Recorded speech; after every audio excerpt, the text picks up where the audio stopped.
قابل صد احترام حضرات شائقین و شائقات سچا پیغام، السلام علیکم ورحمۃ اللہ وبرکاتہ۔ آج کی محفل میراث النبی کے نورانی پروگرام میں آپ کا استقبال ہے۔ اہلا و سہلا مرحبا۔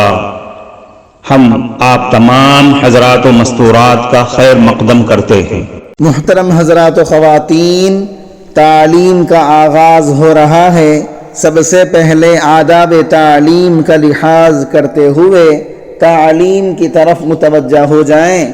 پورے دھیان سے سننا، عمل کی نیت سے سننا اور تبلیغ کی نیت سے سننا، یعنی سنی ہوئی باتیں دوسروں تک پہنچانے کے جذبے سے سننا۔ چند خاص آداب تعلیم ہیں، امید ہے کہ آپ حضرات ان آداب کا ضرور خیال رکھیں گے۔ جزاکم اللہ۔ بسم اللہ الرحمن الرحیم۔ پلک کے بال بھیگنے پر مغفرت۔ ایک روایت میں آیا ہے کہ قیامت کے دن ایک وقت ایسا آئے گا کہ جب جہنمیوں کو نکال لیا جائے گا، شفاعت کرنے والے شفاعت کر لیں گے، حتیٰ کہ اور کوئی شفاعت کرنے والا نہیں رہے گا۔ اس وقت ایک بندہ بڑا پریشان ہوگا کہ میرا تو شفاعت کرنے والا کوئی ہے بھی نہیں، میں کیسے جہنم سے نکلوں گا؟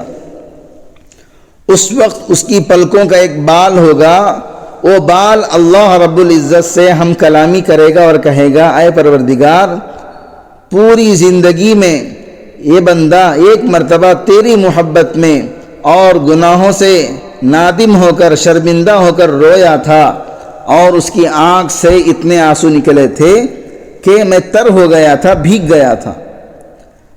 میں گواہی دیتا ہوں، پروردگار عالم فرشتے کو حکم دیں گے کہ ہم نے اس بال کی گواہی قبول کر لی، اعلان کر دو کہ ہم نے اس کو جہنم سے نکال کر جنت عطا کر دی۔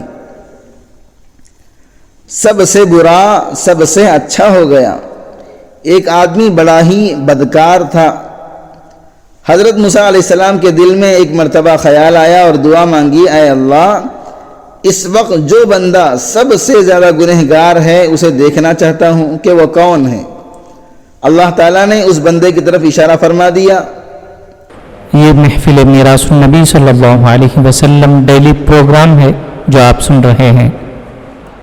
یہ ایک بدکار بندہ تھا جو ہر وقت جوانی کی مستیوں میں ڈوبا ہوا تھا اور برائی کے سوا کوئی کام ہی نہیں تھا۔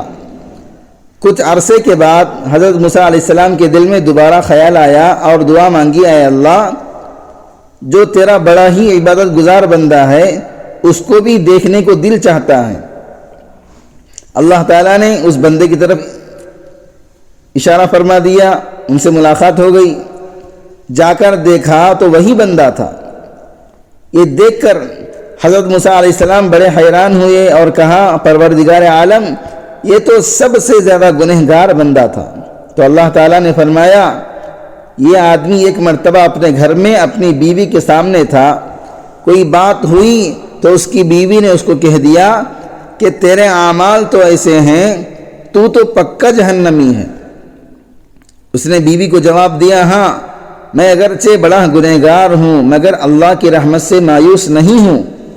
چونکہ اس نے امید والی بات کہہ دی، اس لیے ہماری رحمت جوش میں آئی اور ہم نے اس کے تمام گناہوں کو اس کی نیکیوں میں بدل دیا، اس لیے یہ سب سے زیادہ نیکیوں والا بندہ بن گیا۔ محترم ناظرین کرام، اس دینی اور ایمانی بیان کو سننے کے دوران ہی اس کو لائک کر دیجئے اور شیئر بھی کر دیجئے تاکہ دوسرے بھی اس سے فائدہ اٹھا سکیں۔ اللہ آپ کو جزائے خیر عطا فرمائے۔ نیکوں کے ساتھ حشر کی تمنا۔ بنی اسرائیل کا ایک آدمی بڑا عبادت گزار تھا اور ایک آدمی بڑا گنہگار تھا۔ جب اس عبادت گزار کو پتہ چلا کہ یہ اتنا گنہگار ہے تو اس کے دل میں اس کے بارے میں نفرت پیدا ہو گئی۔ جب برے آدمی سے حضرت موسیٰ علیہ السلام کی ملاقات ہوئی تو اس سے پوچھا، تم کیا چاہتے ہو؟ اس نے کہا، میرے دل کی تمنا یہ ہے کہ جو ایک نیک بندہ ہے اللہ تعالیٰ ایسے ہی نیک بندوں کے ساتھ میرا حشر فرما دے۔ اس نیک آدمی کو اس بات کا پتہ چل گیا، اس کے دل میں تو یہ بات تھی یہ بڑا برا آدمی ہے۔ پھر اس نیک آدمی سے حضرت موسیٰ علیہ السلام نے پوچھا تم کیا چاہتے ہو؟ اس نے کہا جی بس دعا کریں کہ اللہ تعالیٰ قیامت کے دن اس کے ساتھ مجھے اکٹھا نہ کرے۔ اس کے دل میں یقین تھا کہ یہ گنہگار ہے، اس لیے جہنم میں جائے گا، لہذا میں اس کے ساتھ اکٹھا نہیں ہونا چاہتا۔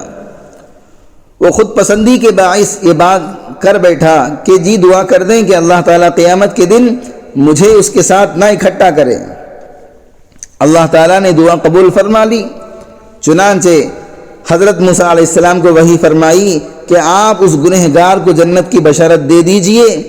اس نے نیکوں کے ساتھ حشر کی تمنا دل میں رکھی اور اس نیک آدمی کو جہنم کی خبر دے دیجئے، اس لیے کہ اس نے دعا مانگی تھی کہ اس کے ساتھ اکٹھا نہ کرنا۔ اب تو وہ جنت میں ہے اور جنت میں وہ اس کے ساتھ اکٹھا نہیں ہو سکتا، اس لیے اس کو جہنم میں بھیجا جائے گا۔ معزز شائقین و شائقات سچا پیغام،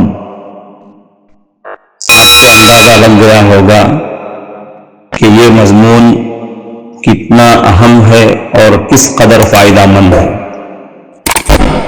کم سے کم درجے میں سوشل میڈیا سے بھی ہم اس کو زیادہ سے زیادہ شیئر کریں گے تو دعوت کے فریضے کی کوششوں میں ہم بھی اپنا کچھ حصہ ڈالنے والے بن سکتے ہیں۔ لہذا زیادہ سے زیادہ اس کو عام کریں تاکہ پوری دنیا کے ہندوؤں کی غلط فہمی دور ہو جائے اور انہیں یہ زمینی حقیقت معلوم ہو جائے اور وہ اپنے اصل مذہبی لیڈر پیغمبر آخر الزمان حضرت محمد الرسول اللہ صلی اللہ علیہ وسلم کو ماننے پر مجبور ہو جائیں اور کلمہ پڑھ کر آپ کے ساتھ ساتھ وہ بھی جنت میں جانے والے بن جائیں۔